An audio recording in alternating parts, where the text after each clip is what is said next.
Dramatic pictures coming in from outside the Congress headquarters on Akbar Road, and as well as pictures coming from outside Parliament, where the Congress workers are protesting on the third day of questioning of Congress chief Sonia Gandhi by the Enforcement Directorate.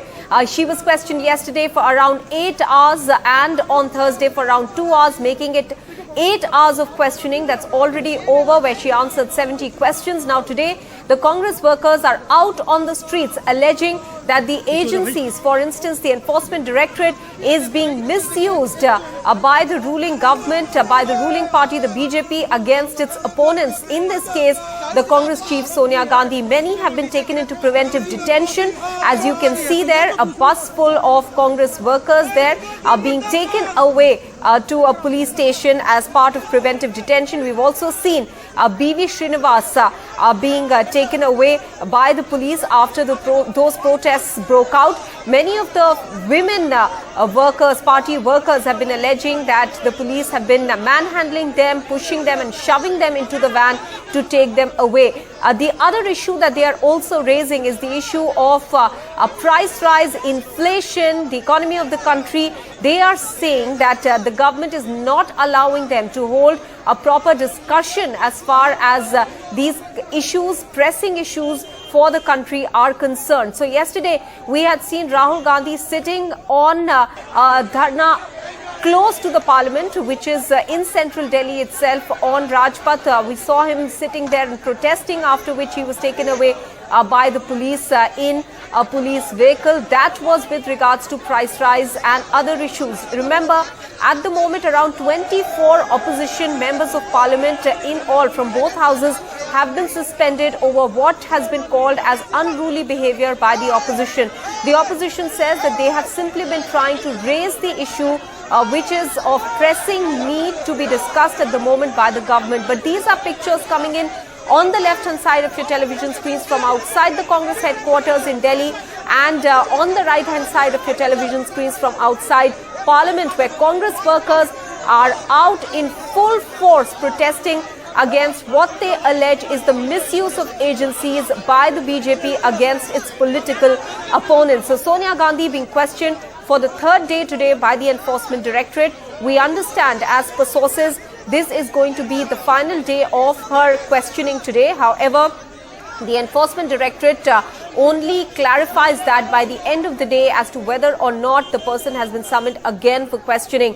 Rahul Gandhi has also been questioned in the same case, the National Herald alleged money laundering case.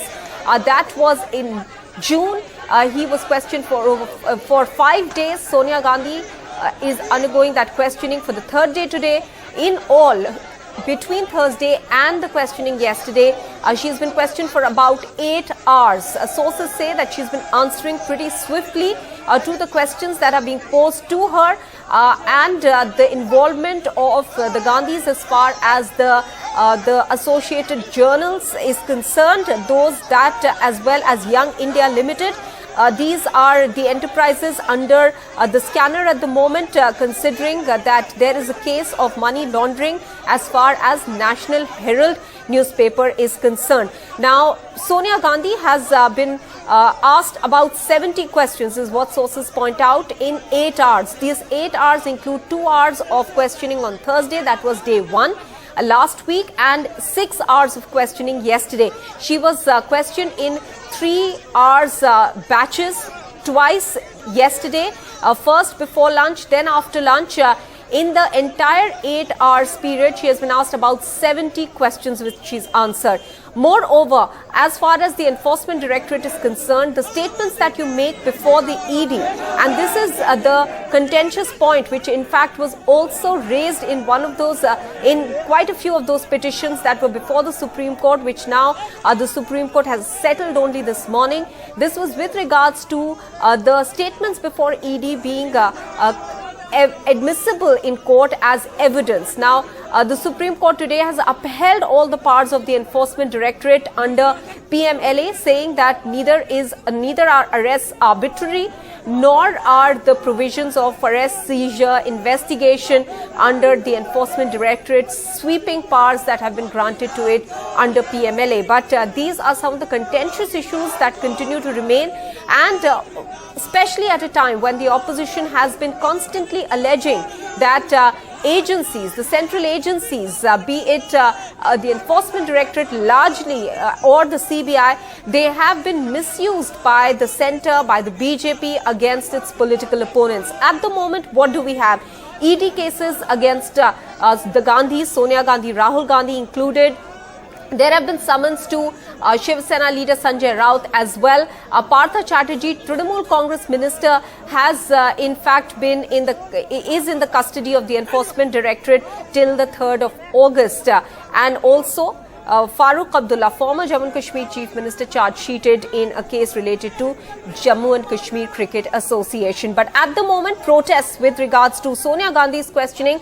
Let me go across to Sunil Prabhu for more details. Sunil, when the Congress workers raised the issue of the misuse of Enforcement Directorate at a time when pressing issues like price rise, which they raised yesterday, is something that clicks a chord with the general public. What do its leaders say? Which is the more important issue that they should ideally be raising outside? Because today the protest is largely about Sonia Gandhi, something that the BJP can target the Congress over.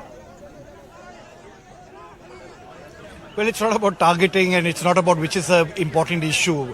There is one of showing solidarity with the leaders who have been on a continuous basis being cast without even an FIR for questioning. So it's in that backdrop that they're showing solidarity. As has been pointed out by senior leaders from Mr. Karge onwards in the last 1 hour, if you have heard what he said, there are 3 issues for them. One is to have a discussion on the floor of the House, give a time and date to raise people's issues which are affecting them on the floor of the House. You can't give the excuse that the finance minister is not well. There is a minister of state, there is a cabinet form of government, somebody can be held responsible and definitely somebody should be able to be answerable for what is happening. Secondly, you can't have suspension of members of parliament. The speaker now has gone down in history as being, as the opposition allege, a speaker who only suspends on a continuous basis since 2019. We are seeing record number of suspensions on session after session when people's issues are being raised. The same in the Rajya Sabha, history of sorts. The highest ever in MPs being suspended, 19 of them yesterday. Today, one more, so it's become 20. And it's in this context we will have to, because this is not a real good trend. And then, of course, the misuse of Enforcement Directorate, the CBI and various agencies, as you were pointing out, against all important opposition leaders. Are you telling me that today there is not a single BJP leader who does not have any issue at all and that they are all completely not corrupt? That is really something that we need to ask ourselves. What exactly is happening? Is this now become a tool for the government to continue to use as a weapon against the opposition? These are points that need to be answered in a larger point of view, and it's in this context that the Congress continues to show solidarity with Sonia Gandhi as she has as she continues with that interrogation, and what we are told is hopefully the last day of questioning. Sunil, yesterday some of the BJP leaders suggested that Rahul Gandhi was not sitting on a satyagrah, he was sitting on a Sonia grah because of the fact that even though he was raising the issue of price rise, they felt that the timing of it coinciding with Sonia Gandhi's questioning suggested otherwise. That's why I ask you that, is the Congress then giving a handle to the BJP to once again target them over the issue of trying to protect the Gandhis? Well, as you, if you heard what, and I specifically asked Rahul Gandhi those questions yesterday, and he was very specific, and I asked him, what are you protesting? And he made it very clear: price rise, unemployment, महंगाई, and Janta Ka Awaaz, and made it clear that it's the Adanis and the Ambanis who are raising and continuing to run the country. And it's in that backdrop that he didn't even once, and to be fair to the Congress party, yesterday they did not even once raise the issue of the ED. Yes, Mrs. Gandhi was being questioned, but their focus yesterday was completely price rise. Today, the focus was very, very clear. Stop the misuse of the ED, and that was their frontal poster as they walked out of Parliament. So they have made no bones about it. It's in that context that an issue can change from day to day. But I think the moot point is, why can't Parliament discuss people's issues? You and I and everybody else across this country are facing a huge price rise. Why can't we hear from the government what steps have been taken? Because when Parliament is not in session, we really don't get answers to this. And which is a better place to discuss this other than Parliament, which is the temple of democracy, where people's voices should be heard through their members of Parliament on important issues. Why can't a date and discussion be given? And that is all, as Mr. Karge was pointing out. We just want a time and a date for discussion, but that is not being agreed upon by the government, and they want it their way. So it's in that context that this stalemate continues. It's now over 8 days, and hopefully there will be a way forward in the days to come. Sunil, so far the government has been saying, let Nirmala Sitharaman recover from COVID, come back to Parliament, then we'll discuss the issue. I understand that the Finance Minister is back in Parliament today. So is the government now willing to suggest a date to the opposition to discuss this issue of price rise? Well, I hope they will. We'll have to wait and see. Officially, they have been saying that she was unwell and that is why we can't carry on. So if they do, definitely it will be given a time and date will be given. It will be a big breakthrough in terms of the standoff that has taken place between the opposition and the government. This is something that has been pending, which has led to the highest number of suspensions of members of Parliament in the history of the Rajya Sabha, the highest ever. Mind you, this is today with Sanjay Singh going, it is 20. There are other members of Parliament in the Lok Sabha who have been suspended, and it's in this backdrop that this standoff continues. Let's wait and see whether the government agrees on a discussion on price rise, which is affecting the common man. Petrol and diesel at an all-time high. There's a current account deficit. The rupee is worsening against the dollar, and there are a host of other issues which affect people like you and me across this country, where the voice of the parliamentarians as well as the government needs to be heard. Sunil, also in today's protest, even yesterday, we saw some shameful incidents of the manhandling of some of the protesters. B.V. Srinivas case in point here. Are those issues being raised, that the protesters are being manhandled as well? Well, I saw many of them being bodily lifted. They have now learned to live with it. When you are in opposition, the law enforcement agencies sometimes overreact. The Delhi police says they will look into the matter. The truth of is that these are incidents that continue to take place, and it's a difficult standoff, but unpardonable. But definitely these are voices that they continue to say.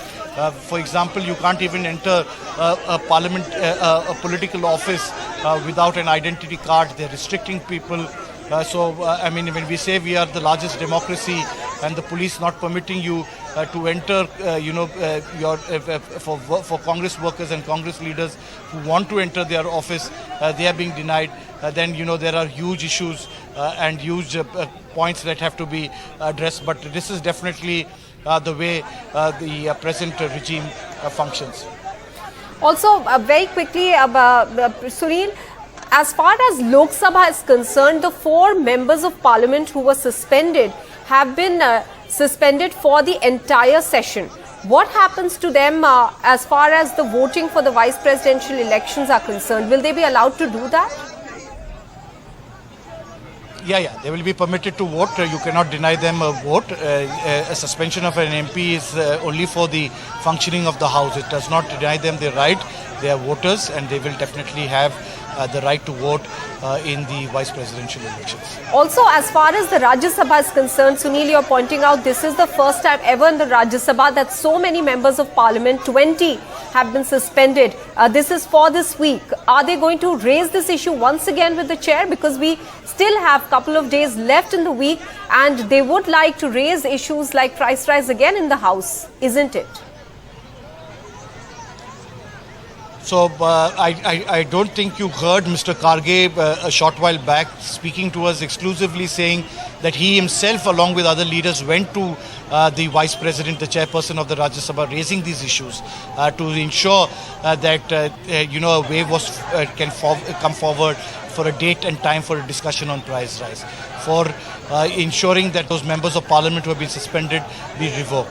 But as he pointed out, he said it's very unfortunate for me to say this, but the vice chairman the chairperson of the Rajya Sabha is under pressure from the government and is not getting any way forward, and he's unable to give a time or a date for a discussion or even revoke the suspension of the members of parliament. So that standoff will take place, and it's unlikely that any business will be conducted until those members of parliament their suspension is revoked. So I think this entire week of any kind of transaction of business, at least in the Rajya Sabha, seems difficult. And as I pointed out, yesterday 19, today 1 more 20. This is the highest ever in terms of members of parliament being suspended in the Rajya Sabha.